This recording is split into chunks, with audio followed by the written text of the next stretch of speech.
Every couple of weeks, a new viral post pops up telling you that your 401k is basically a government trap, that you're handing over control of your money, that it's all one big scheme. And look, I get it. It sounds scary, but most of that is just noise. Here's the thing, though. There are actual, legitimate, mathematically sound reasons why funneling every single dollar into your traditional 401k might not be the best play. This isn't about panic. This is about strategy. The question you should be asking isn't, is my 401k a scam? The real question is, based on my income today, my projected income later, and my retirement goals, where does my next dollar actually belong? Sometimes it's the traditional 401k. Sometimes it's a Roth. Sometimes it's a brokerage account or paying off debt. The whole point is to stop operating on autopilot and start being strategic. What's going on, everybody? Welcome back to the channel.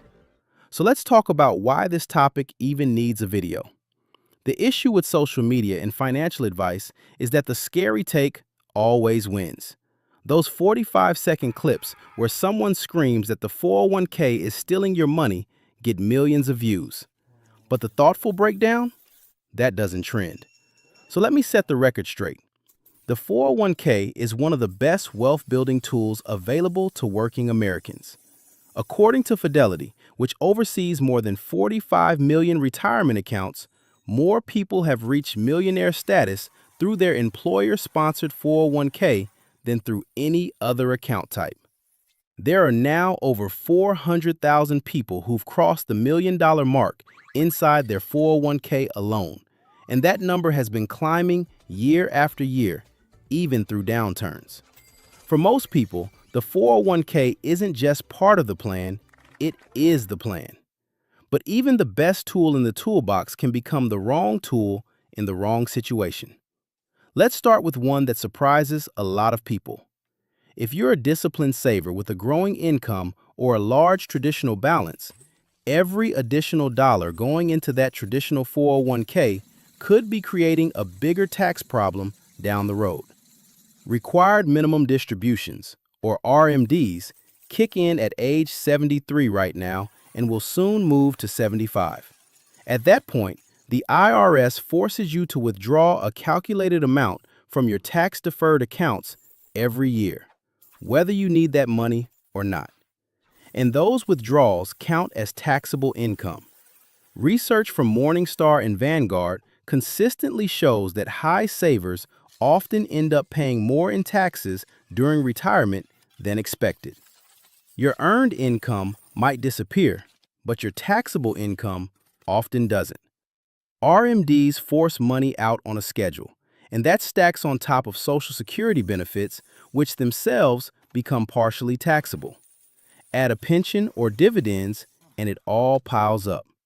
For diligent savers, RMDs alone can push them into a higher bracket than what they experienced during their peak earning years.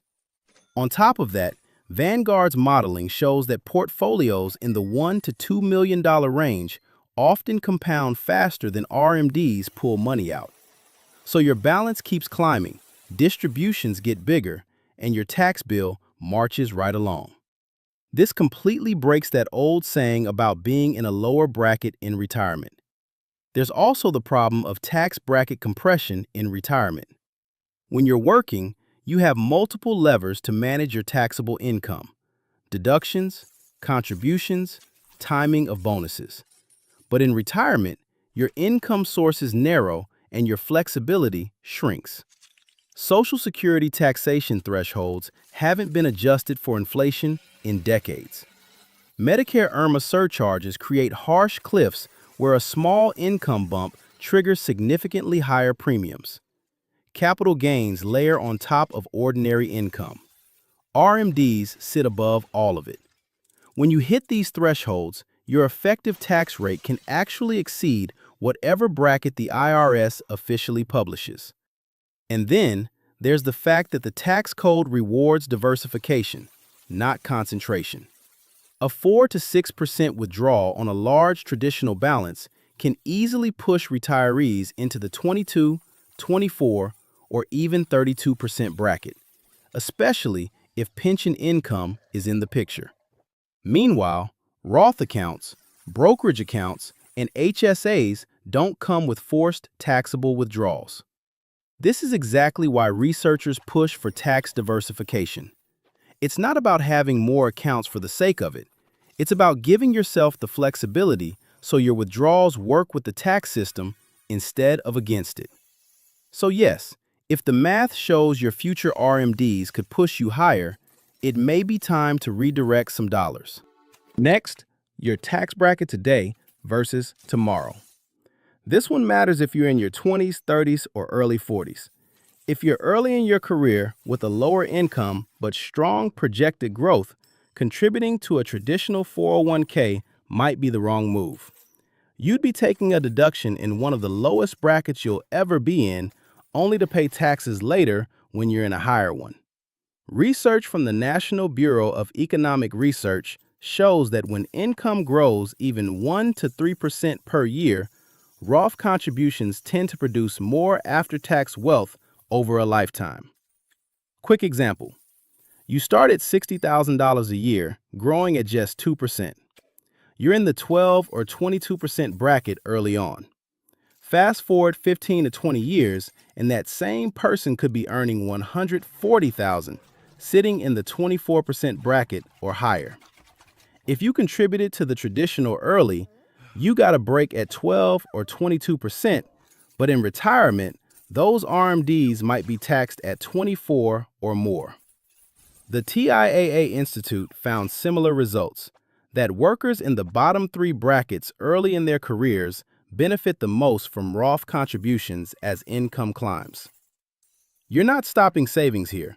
You're just sending that dollar to a Roth 401k instead.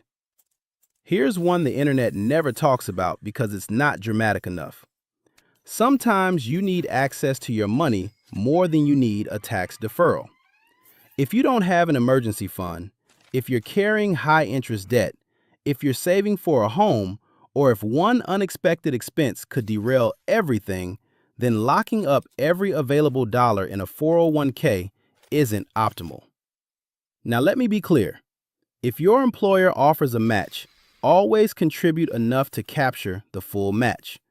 That's a 50 to 100% instant return you won't find anywhere else. Take the free money. But after that, build a real emergency cushion, eliminate high-interest debt, look into an HSA, or consider a taxable brokerage account with penalty-free access. The 401k isn't bad here. The timing is just wrong. Stability is the foundation that keeps your long-term plan from collapsing. Speaking of access, if you're planning to retire before age 59 and a half, the traditional 401k creates a real problem. Unless your plan offers something like the Rule of 55, which allows penalty-free withdrawals if you leave your employer at 55 or later, your money is essentially locked until that age with a 10% early withdrawal penalty. That completely defeats the purpose if your timeline says you want out at 45 or 50. The smart move is to build up a taxable brokerage account alongside your retirement accounts. Yes, there's some tax drag since you fund it with after-tax dollars and investment income gets taxed annually. But if you stick to low-cost, low-turnover index funds and hold for more than a year, gains are taxed at the favorable long-term capital gains rate, often 0, 15, or 20% depending on your income. Plus, and this is key, only the growth is taxed. Your original contributions, the principal, come back to you completely tax-free because you already paid taxes on those dollars. Use the brokerage to fund your early retirement years, then let traditional and Roth accounts carry you from 59 and a half onward. You get flexibility now and the tax advantages later. Now, this absolutely does not mean you abandon retirement accounts altogether. Those are still incredibly powerful because they let your money grow either tax-deferred or tax-free. The goal is to have both. Build the bridge account for early access and keep the retirement accounts for the long haul. Another scenario? When the plan itself is terrible. Some 401s have fantastic low-cost options. Others are loaded with expensive funds, limited choices, and hidden fees. Even a 1% difference in annual fees can reduce your final balance by 20 to 30% over a career. Large employer plans typically run 0.4 to 0.6% all in. Mid-size plans average 0.7 to 1%, but small employer plans under 100 employees, those can range from 1 to 1.75%. Watch out for high fund expense ratios where an expensive active fund charges 0.65 to 1.5% versus a good index fund at 0.03 to 0.1%. Asset-based admin fees above 1% are a red flag. Managed account fees can add another 0.25 to 0.9% on top of everything. If your plan has high fees, get your match and direct additional savings to an IRA where you control the costs. Last one, and high savers especially need this. If Roth conversions are part of your strategy, you may want fewer dollars going into the traditional bucket right now. If you keep growing that traditional balance aggressively, you end up with a much larger amount to convert later and a larger tax bill during conversion. Shifting some contributions to Roth now gives you tax-free growth today, slows the traditional balance growth to keep RMDs manageable, and creates room to convert strategically at lower rates later. The smaller your traditional balance in your 60s, the easier it is to execute conversions in low brackets and maintain control over your taxable income throughout retirement. So here's the big takeaway. The question is never, should I avoid my 401k? It's always, where does my next dollar create the most value? The retirees with the smoothest retirements have money across all three buckets: tax-deferred,